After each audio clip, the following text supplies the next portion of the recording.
ആത്മമിത്രം ആത്മമിത്രം യേശുയൻ ആത്മമിത്രം.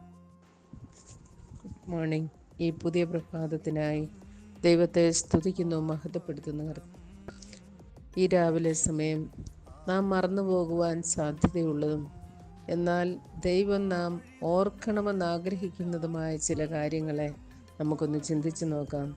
ആവർത്തന പുസ്തകം 6-ാം അധ്യായത്തിൽ 12-ാം വാക്യം നാം ഇങ്ങനെ വായിക്കുന്നു: നിന്നെ അടിമ വീടായ മിസ്രയീം ദേശത്തു നിന്ന് കൊണ്ടുവന്ന യഹോവയെ മറക്കാതിരിക്കുവാൻ സൂക്ഷിച്ചുകൊള്ളണം. അതിൻ്റെ 7-ാം അധ്യായത്തിലും അതിൻ്റെ 18-19 വാക്യങ്ങളിൽ ഇങ്ങനെയാണ് പറയുന്നത്: എല്ലാ മിസ്രയീമ്യരോടും ചെയ്തതായി നിന്റെ കണ്ണാലെ കണ്ട വലിയ പരീക്ഷകളും അത്ഭുതങ്ങളും അടയാളങ്ങളും, നിന്റെ ദൈവമായ യഹോവ നിന്നെ പുറപ്പെടുവിച്ച ബലമുള്ള കൈയും നീട്ടിയ ഭുജവും നീ നല്ലവണ്ണം ഓർക്കണം. നാം ആരായിരുന്നുവെന്നും ഇപ്പോഴെന്തായി തീർന്നുവെന്നുമുള്ളത് നാം ഓർക്കേണ്ടതായ കാര്യങ്ങളാണ്. അതാണ് എഫേസ്യ ലേഖനത്തിൽ പൗലോസ് അപ്പോസ്തലൻ പറയുന്നത്: മുൻപേ നമ്മൾ ക്രിസ്തുവിനെ കൂടാതെയുള്ളവരും ഇസ്രായേൽ പൗരതയോട് സംബന്ധമില്ലാത്തവരും വാഗ്ദത്തത്തിൻ്റെ നിയമങ്ങൾക്ക് അന്യരും പ്രത്യാശയില്ലാത്തവരും ലോകത്തിൽ ദൈവമില്ലാത്തവരുമായിരുന്നു എന്ന് ഓർത്തുകൊള്ളുവീൻ. എന്നാൽ ഇപ്പോൾ നാം ക്രിസ്തുവേശുവിൽ ക്രിസ്തുവിൻ്റെ രക്തത്താൽ ദൈവത്തോട് സമീപസ്ഥരായിത്തീർന്നു. അപ്പോസ്തലനായ പത്രോസും അതുതന്നെയാണ് പറയുന്നത്. നാം അന്ധകാരത്തിലായിരുന്നു, നമുക്ക് ജനമല്ലാത്തവരും കരുണ ലഭിക്കാത്തവരും ഒക്കെ ആയിരുന്നു. എന്നാൽ ഇപ്പോൾ നാം ദൈവത്തിൻ്റെ അത്ഭുത പ്രകാശത്തിലേക്ക് കടന്നു വന്നു. അതിനെ നാം ഓർക്കണം. നമ്മെ വീണ്ടെടുക്കുവാൻ കർത്താവ് ചെയ്തതിനെ നമ്മൾ ഓർക്കണം. നാം അടിമത്തത്തിലായിരുന്നു, പാപത്തിനും നാശത്തിനും അടിമകളായി മുൻപോട്ട് പോയപ്പോൾ ദൈവം തൻ്റെ ബലമുള്ള കരത്താൽ നമ്മെ വിടുവിച്ചു. അപ്പോസ്തലനായ പൗലോസ് വീണ്ടും തിമത്തിയോസിന് ലേഖനം എഴുതുമ്പോൾ പറയുന്നുണ്ട്: ദാവീദിൻ്റെ സന്തതിയായി ജനിച്ച് മരിച്ചിട്ട് ഉയർത്തെഴുന്നേറ്റിരിക്കുന്ന യേശുക്രിസ്തുവിനെ ഓർത്തുകൊള്ളുക. നമ്മെ വിടുവിപ്പാനായി, നമ്മുടെ പാപങ്ങൾക്ക് പരിഹാരമാകേണ്ടതിന് വേണ്ടി മാത്രമല്ല, പാപമൊഴികെ സകലത്തിലും നമ്മോട് സമനായി തീർന്ന് നമുക്ക് വേണ്ടി ആ പരമയാഗമായി തീരേണ്ടതിന് ജഡാവതാരം എടുത്തു.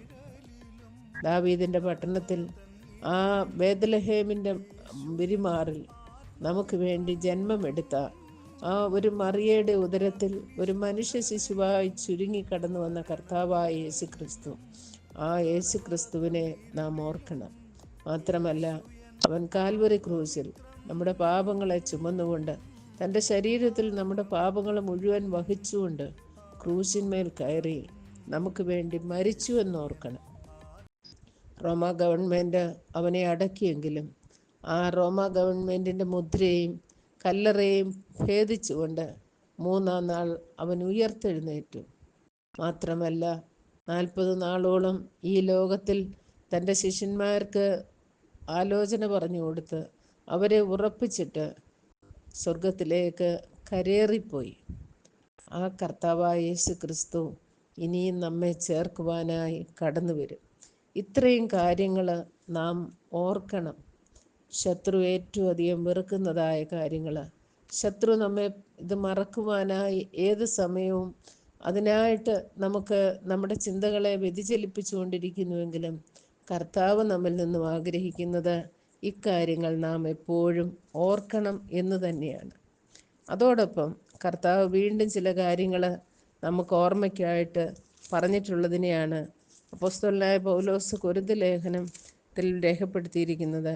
11-ാം അധ്യായത്തിൽ പറയുന്നുണ്ട്: ഇത് നിങ്ങൾക്ക് വേണ്ടിയുള്ള എൻ്റെ ശരീരം, എൻ്റെ ഓർമ്മയ്ക്കായി ഇത് ചെയ്യുവീനെന്ന് പറഞ്ഞു. അവണ്ണം തന്നെ അത്താഴം കഴിഞ്ഞ ശേഷം അവൻ പാനപാത്രവും എടുത്തു. ഈ പാനപാത്രം എൻ്റെ രക്തത്തിൻ പുതിയ നിയമമാകുന്നു. ഇത് കുടിക്കുമ്പോഴൊക്കെയും എൻ്റെ ഓർമ്മയ്ക്കായി ചെയ്യും. കർത്താവ് വീണ്ടും ഓർക്കണമെന്ന് പറഞ്ഞിരിക്കുന്നത് ഇതാണ്. നമ്മെ വിടുവിച്ച, നമുക്ക് വേണ്ടി ഏകയാഗമായി തീർന്ന ആ കർത്താവായ യേശു ക്രിസ്തുവിൻ്റെ ശരീരവും ആ രക്തവും നമുക്ക് വേണ്ടി ചിന്തി അതിൻ്റെ ഓർമ്മയ്ക്കായി നാം കൂടി വരുമ്പോഴൊക്കെയും ആ മരണത്തെ നാം പ്രസ്താവിക്കണം, ആ മരണത്തെ നാം ഓർക്കണം. അത് നമ്മുടെ ജീവിതത്തിൻ്റെ മുഖ്യ വിഷയമായി തീരണം. അതും ദൈവം നമ്മിൽ നിന്നും പ്രതീക്ഷിക്കുന്നു. ബാക്കിയെല്ലാം മറന്നുപോയാലും ഇക്കാര്യങ്ങൾ നാം എപ്പോഴും ഓർക്കണമെന്നുള്ളത് ദൈവം നമ്മെക്കുറിച്ച് ആഗ്രഹിക്കുന്നു. നാം അത് ഓർക്കുവാനായി നമ്മളാവോളം ചെയ്യണം. കർത്താവ് നമുക്ക് വേണ്ടി ചെയ്തത്, കർത്താവ് നമുക്ക് വേണ്ടി എന്തായി തീർന്നു എന്നുള്ളത്, നാം ആരായിരുന്നു എന്നുള്ളത്, നാം ഇപ്പോഴെന്താകുന്നു എന്നും ഇനി എന്താകുമെന്നുള്ളതും നാം ഓർത്ത് വിശ്വസ്തയോടെ ഈ കർത്താവിനെ സ്നേഹിക്കുകയും സേവിക്കുകയും ചെയ്യുവാൻ ദൈവത്തിൻ്റെ പരിശുദ്ധാത്മാവ് നമ്മെ സഹായിക്കട്ടെ. God bless.